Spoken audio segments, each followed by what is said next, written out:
तो आइए दोस्तों बात करेंगे छत्तीसगढ़ की आज की दिन भर की ताज़ा खबरों ताज़ा अपडेट के बारे में। तो आज है 7 अगस्त 2020 शुक्रवार के दिन। तो वीडियो को लास्ट तक जरूर देखना दोस्तों, ताकि कोई भी खबर छूटने ना पाए। और वीडियो को लाइक शेयर और चैनल को सब्सक्राइब जरूर करना, ताकि आपको छत्तीसगढ़ से जुड़े ताज़ा अपडेट डेली मिलते रहें। तो अभी एक बड़ी खबर निकल के आ रही है, छत्तीसगढ़ अनलॉक। तो रायपुर में हर दिन 8 घंटे दुकानें खोलने पर सहमति। किराना स्टोर, रेस्टोरेंट, शॉपिंग मॉल और जिम भी खुलेंगे। और आगे जानेंगे, मूसलाधार बरसात से मुंबई हुई पानी पानी, प्रधानमंत्री आए एक्शन में, सीएम से बात कर मदद का भरोसा दिया। साथ ही बात करेंगे, गली मोहल्ले में जाकर और लाउड स्पीकर के जरिए पढ़ाई को शिक्षक संघ ने बताया अव्यावहारिक। मुख्यमंत्री को पत्र लिखकर प्रयोग बंद करने की मांग की। और आगे चीन से फैला कोरोना वायरस भी खबर देखेंगे दोस्तों। तो चलिए दोस्तों, बिना टाइम वेस्ट किए सभी खबरों को फटाफट देखते हैं। तो आज की पहली बड़ी खबर है, तो छत्तीसगढ़ अनलॉक, रायपुर में हर दिन 8 घंटे दुकानें खोलने पर सहमति। तो प्रदेश की राजधानी अब मार्च के बाद पहली बार पूरी तरह से अनलॉक होने जा रही है। गुरुवार की दोपहर कलेक्टर एस भारतीदासन ने व्यापारियों के साथ बैठक के बाद इसके आदेश जारी कर दिए हैं। शुक्रवार 7 अगस्त से अब हर बाजार दुकानें खुल जाएंगे। यह तय किया गया है कि सप्ताह में एक दिन रविवार को पूर्ण लॉकडाउन होगा। अन्य दिनों में 8 घंटे सभी तरह की दुकानें खुल सकेंगी। सुबह 6 से दोपहर 12 बजे तक सब्जी, डेयरी, मटन, मछली की दुकानें खुलेंगी। सुबह 8 से शाम 4 बजे तक किराना, जनरल, प्रोविजन स्टोर भी खोले जा सकेंगे। हर तरह के व्यवसाय को छूट, जिम भी खुलेंगे। तो कपड़ा, hardware, footwear, jewellery, stationery, salon, spa, beauty parlour, हर किस्म की दुकानें दोपहर 12 से शाम 8 बजे तक खोली जा सकेंगी। माल भी इसी समय खुलेंगे। जिम को लेकर भी अनुमति जारी कर दी गई है। सुबह 10 बजे से रात 8 बजे तक रेस्टोरेंट, होटल में डाइनिंग की सुविधा होगी। इसमें रात 8 बजे से रात 10 बजे तक होम डिलीवरी की सुविधा मिलेगी। सुबह 6 बजे से 9 बजे तक और शाम 5 बजे से रात 8 बजे तक ठेले पर खाद्य सामग्री बेचने वाले या गुपचुप, समोसे, चाट, पकौड़ी की स्टॉल लगाए जा सकेंगे। तो साथ ही आगे खबर है दोस्तों, नेशनल हाईवे में अचानक फटा टायर और पलट गया शराब से भरा ट्रक। अंग्रेजी शराब लूटने लोगों में मची होड़, पुलिस के छूटे पसीने।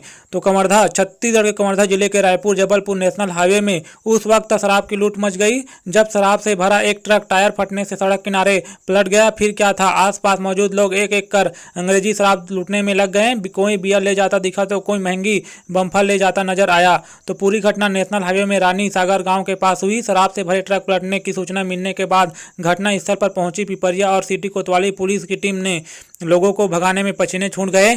शराब प्रेमी इस कदर शराब लूटने में लगे थे जैसे बरसों से शराब नहीं मिली है। पुलिस ने डंडा भी लगाया, फिर भी लोग नहीं माने। जिसके हाथ में जितना शराब पकड़ते बना उतना शराब उठाकर भागने लगा। तो आगे बढ़ते हैं दोस्तों, आगे खबर है, राज्य में अब तक 10,000 से अधिक केस। तो छत्तीसगढ़ में बुधवार देर रात कोरोना के 90 और नए संक्रमितों की पहचान की गई। इस नए मरीजों के साथ बुधवार को प्रदेश में कोरोना के कुल 295 संक्रमित मरीज मिले। वहीं प्रदेश में कोरोना का संक्रमण का आंकड़ा बढ़कर 10,497 हो गया है, जिनमें अब तक कुल 7,871 मरीज स्वस्थ होने के उपरांत डिस्चार्ज किए गए हैं तथा 2,555 मरीज सक्रिय हैं। इसके साथ ही प्रदेश में कोरोना से मरने वालों की संख्या बढ़कर 71 हो गई है। तो इसी के साथ आगे खबर है दोस्तों, देश में कुल आंकड़ा 20 लाख के करीब। तो भारत में कोरोना संक्रमितों का आंकड़ा लगातार तेजी से बढ़ता ही जा रहा है। इस महामारी से मौत भी बड़ी संख्या में हो रही है। आज एक दिन में सबसे अधिक 56,000 से ज्यादा मरीज मिले हैं। केंद्रीय स्वास्थ्य एवं परिवार कल्याण मंत्रालय की ओर से जारी आंकड़ों के मुताबिक 24 घंटों में 56,283 नए मामलों सामने आए हैं, जबकि 904 लोगों की मौत हुई है। देश भर में कोरोना पॉजिटिव मामलों की कुल संख्या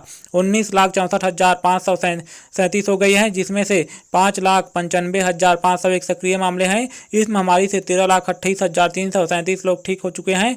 देश में अब तक 40,699 लोगों की मौत हो चुकी है। वहीं दुनिया भर में कोरोना महामारी से 1,89,74,000 लोग संक्रमित हो चुके हैं, जबकि 7,11,000 से ज्यादा लोगों की मौत हो चुकी है। तो इसी के साथ आगे खबर है दोस्तों, मूसलाधार बरसात से मुंबई हुई पानी पानी, प्रधानमंत्री आए एक्शन में, सीएम से बात कर मदद का भरोसा दिया। तो दिल्ली, देश की आर्थिक राजधानी मुंबई भारी बारिश से तबाही की कगार पर खड़ी हो गई है। मुंबई व तटवर्ती कोंकण क्षेत्र में भारी बारिश का दौर जारी है, जिसके कारण मुंबई में जनजीवन थम सा गया है। तो मौसम विभाग के मुताबिक मुंबई में बारिश का दौर लंबा चलेगा।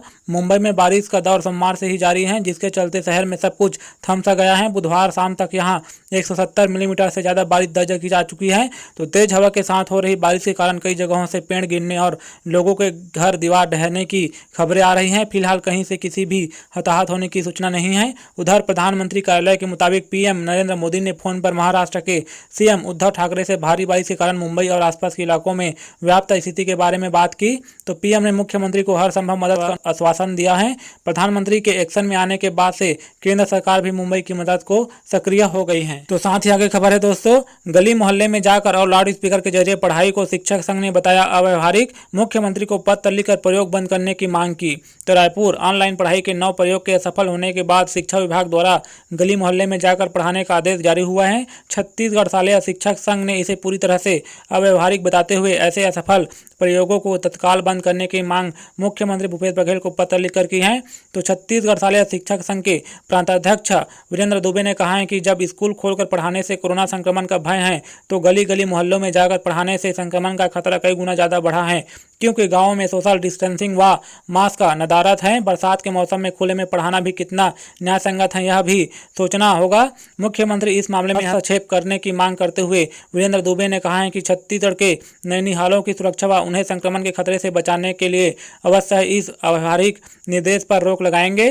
तो संगठन के महासचिव धर्मेंद्र शर्मा तथा प्रदेश मीडिया प्रभारी जितेंद्र शर्मा ने कहा है कि वर्तमान समय के लिए शिक्षा का सबसे अच्छा माध्यम दूरदर्शन और रेडियो है। इन दोनों माध्यम की पहुंच घर घर तक है, जिसके कारण सोशल डिस्टेंसिंग का पूरा पालन होगा और संक्रमण का खतरा शून्य हो जाएगा, क्योंकि बच्चे तब अपने घर पर ही रहकर अध्ययन कर सकेंगे। उन्होंने बताया कि संगठन ने सोशल मीडिया के जरिए एक सर्वे किया था, जिसमें सभी ने दूरदर्शन को सबसे बेहतर विकल्प मानते हुए इसके जरिए पढ़ाई कराए जाने की बात कही थी। लाउड स्पीकर से पढ़ाई गली मोहल्ले में जाकर पढ़ाई के पक्ष में एक भी व्यक्ति नहीं मिला है। तो आगे बढ़ते हैं दोस्तों, आगे खबर है बीजापुर मुठभेड़। तो मारी गई महिला नक्सली की नहीं हो सकी पहचान, लेकिन ग्रामीण शव लेने अस्पताल पहुंचे। तो छत्तीसगढ़ के बीजापुर में बुधवार को मुठभेड़ में मारी गई महिला नक्सली की अभी तक पहचान नहीं हो सकी है। हालांकि पुलिस ने उसे नक्सलियों के प्लाटून 11 की कमांडर बताया था। दूसरी ओर गुरुवार को आदिवासी महिलाएं अस्पताल के बाहर एकत्र हो गई। उन्होंने महिला नक्सली के शव पर दावा किया है। पुलिस मारी गई महिला नक्सली के शव का पोस्टमार्टम करा रही है। पुलिस उसका नाम नहीं जानती, लेकिन नक्सली कमांडर बता रही है। इस दौरान अस्पताल चौक के पास तमाम ग्रामीण और महिलाएं एकत्र हो गए। उन्होंने दावा किया है कि मारी गई महिला नक्सली बीजापुर थाना क्षेत्र के गंगालूर रोड स्थित मंगेली गाँव की मंगली है। तो मुठभेड़ में कई नक्सलियों के हताहत होने की संभावना। तो डीआरजी, एसटीएफ, कोबरा 204 बटालियन और सीआरपीएफ के जवानों की संयुक्त कार्रवाई में महिला नक्सली मारी गई, जबकि कई अन्य के हताहत होने की संभावना है। जवानों ने मौके से 12 बोर की एक बंदूक, कारतूस, डेटोनेटर, विस्फोटक सहित अन्य सामान बरामद किया था। यह मुठभेड़ गंगालूर क्षेत्र में इसूल नार और पुन्नूर के जंगलों में हुई थी। तो साथ ही आगे खबर है दोस्तों, पूर्व विधानसभा अध्यक्ष के बाद अब उनके बेटे और बहू भी आए कोरोना की चपेट में। संपर्क में आए लोगों से की यह अपील। तो रायपुर पूर्व विधानसभा अध्यक्ष गौरी शंकर अग्रवाल की कोरोना पॉजिटिव पाए जाने के बाद अब उनके बेटे नितिन अग्रवाल और बहू संध्या अग्रवाल भी संक्रमित पाए गए हैं। उनके बेटे नितिन अग्रवाल और बहू संध्या अग्रवाल ने बयान जारी कर इसकी जानकारी दी है। वे होम आइसोलेट हो गए हैं। तो सोशल मीडिया में दी गई जानकारी में उन्होंने कहा है कि कोरोना के शुरुआती लक्षण दिखने पर मैंने टेस्ट करवाया और रिपोर्ट पॉजिटिव आई है। मेरी तबीयत ठीक है, परंतु डॉक्टर्स की सलाह पर होम आइसोलेशन में हो रहा हूँ। मेरा अनुरोध है कि आप में से जो भी लोग गत कुछ दिनों में मेरे संपर्क में आए हैं, कृपया स्वयं को आइसोलेट कर अपनी जांच करवाएं। तो आपको बता दें कि इससे पहले गौरी शंकर अग्रवाल कोरोना पॉजिटिव पाए गए थे, जिसके बाद उन्हें एम्स में भर्ती कराया गया था, जहां अभी उनका इलाज जारी है। तो आगे बढ़ते हैं दोस्तों, आगे खबर है जेल में सर्दी खांसी वालों को नहीं मिलेगी एंट्री। तो रायपुर कोरोना के संक्रमण को देखते हुए सर्दी खांसी से ग्रसित किसी भी व्यक्ति को जेल में प्रवेश नहीं मिलेगा। जेल मुख्यालय द्वारा इसके आदेश जारी किए गए हैं। साथ ही सभी जेल प्रभारियों को इसका सख्ती से पालन करने की हिदायत दी है।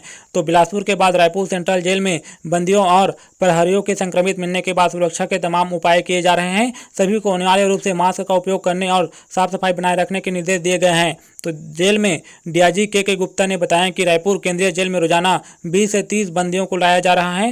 एहतियात के तौर पर पहले 14 दिन मेडिकल स्टाफ की निगरानी और उसके बाद फिर 14 दिन अलग बैरक में रखा जाता है। इस दौरान किसी भी तरह का लक्षण नहीं दिखाई देने पर ही सामान्य बैरकों में शिफ्ट किए जाने के निर्देश दिए गए हैं। बता दें कि इस समय रायपुर केंद्रीय जेल में 2600 बंदियों को रखा गया है। इसमें से 16 कोरोना प्रभावित मिले हैं। तो बने रहिए दोस्तों। तो आगे बढ़ते हैं। तो हाथी के हमले से 25 वर्षीय युवती की मौत, एक बच्ची घायल, विभाग ने दी 25,000 की सहायता राशि। तो कटघोरा कोरबा जिले के कटघोरा वन मंडल में 40 हाथियों का दल पिछले एक सप्ताह से डेरा जमाया हुआ है। बुधवार की रात एतमा नगर रेंज की सलिया भाटा गांव के आश्रित गांव बोदरापारा में हाथियों ने उत्पात मचाते हुए 25 वर्षीय चंद्रिका बाई रोहिदास को मौत के घाट उतार दिया है। उसके साथ में सो रही बहन की 8 वर्षीय बेटी मंजू रोहिदास हाथी के हमले से घायल हो गई हैं। चंद्रिका बाई के पति ने बताया कि पहाड़ में डेरा जमाए हाथियों का दल शाम होते ही गाँव की तरफ आ जाते हैं। इसके बाद फसलों और घरों को नुकसान पहुँचाते हैं। अभी तक 3 से 4 घरों को क्षतिग्रस्त कर चुके हैं। वन विभाग के मित्र दल किसी प्रकार की कोई मदद नहीं करते हैं। आज उसी का नतीजा है कि पत्नी की जान चली गई। तो उन्होंने वन विभाग को और 112 को घटना की सूचना दी, लेकिन केवल एक पुलिस केवल मौके पर पहुंचा। वन विभाग का कोई अमला नहीं पहुंचा। वन विभाग की टीम सुबह गांव में पहुंचकर मृतक के परिजनों को तत्कालिक सहायता के रूप में 25,000 रुपए की राशि दी है। तो साथ ही आगे खबर है दोस्तों, रायपुर का मामला। तो कोरोना अस्पताल में बच्ची और किशोरी से अश्लील हरकत, पुलिस ने कर्मचारी को गिरफ्तार किया। तो छत्तीसगढ़ के रायपुर स्थित एक कोविड-19 अस्पताल में भर्ती किशोरी और बच्ची से सफाई कर्मचारी ने अश्लील हरकत की है। पूरे मामले का वीडियो सामने आने के बाद स्वास्थ्य मंत्री टी.एस. सिंहदेव ने कार्रवाई के निर्देश दिए हैं। इसके बाद गुरुवार दोपहर पुलिस ने आरोपी कर्मचारी को गिरफ्तार कर लिया है। मामला खमतराई क्षेत्र का है। तो जानकारी के मुताबिक राव भाठा स्थित गायत्री अस्पताल को स्वास्थ्य विभाग की ओर से कोविड अस्पताल बनाया गया है। आरोप है कि यहां भर्ती एक किशोरी और बच्ची से सफाई कर्मी ने अश्लील हरकत की है। बच्ची का कहना है कि वह बाथरूम में नहाने गई तो कर्मचारी भी पीछे से बाल्टी भरने के बहाने आ गया। इस पर वो बाहर निकल कर खड़ी हो गई। तो साथ ही आगे खबर है दोस्तों, सुगंधित फूलों और मीठे फलों से भरा होगा राम मार्ग। तो रायपुर भगवान राम के एक पड़ाव से दूसरे पड़ाव तक ले जाने वाले मार्ग के दोनों किनारों पर नाना प्रकार के फूलों और फलों के वृक्ष रोपित किए जा रहे हैं। इस मार्ग पर पर्यटकों को अनेक तरह की वनौषधियों के भी दर्शन होंगे। पूरे राम वन गमन पथ पर ऐसा वातावरण निर्मित किया जा रहा है जिससे राम के वनवास काल का मनोरम छत्तीसगढ़ सजग हो उठे। मुख्यमंत्री भूपेश बघेल की इस महत्वाकांक्षी परियोजना पर इसी महीने काम शुरू हो जाएगा। राम के वनवास काल से संबंधित 75 स्थानों को चिन्हित कर उन्हें नए पर्यटन सर्किट के रूप में आपस में जोड़ा जा रहा है। पहले चरण में उत्तर छत्तीसगढ़ में स्थित कोरिया जिले से लेकर दक्षिण के सुकमा जिले तक 9 स्थानों का सौंदर्यीकरण तथा विकास किया जा रहा है। इस पर 137 करोड़ 75 लाख रुपए खर्चा होंगे। ये सभी स्थान पहले ही प्राकृतिक दृश्यों से भरपूर हैं। अब इन्हें और सुंदर भी हरा भरा किया जाएगा।